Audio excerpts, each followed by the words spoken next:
sinin jecha amma sarade be galatoomaan isinin jedha. Kanatti aansuudhaan mata walaloo mata dureen isaa Oromoof Oromiyaa jedhu qabadhee isiniif dhiyaadha. Eeyyee ashama lammii ko kan gamaaf gamasii har'a baay'atammoo sinduruma akkasii baay'inni keessanoo kan durirra caale hunduu lammii kooti asiif achi laale yoon akkas adeeme abbootii kabajaati jaarsolii ulfaata natti fakkeesse moo gaabiitu addaata natti fakkeessine dhugaadhuma kooti kabajamuus qabu beekama guddooti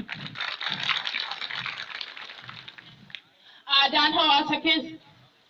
kabajamuus qabu beekama guddooti safuu waliif kennuun aadaa Oromooti. Aadaan hawaasa keessa hedduu nama boonsa miidhagduu biyya koo jiituu irraa keessa orma filan jettu hunduma dandeessa albuudaa fi warqii hunda qabdafteessa faaya qabeettii koo haadha naatoo dansa dhaloonni dabaree waa'ee kee maxxansa anomaa dhabuyyuu kee ta'uun na boonsa sirraas na deebisu tuttuqaaf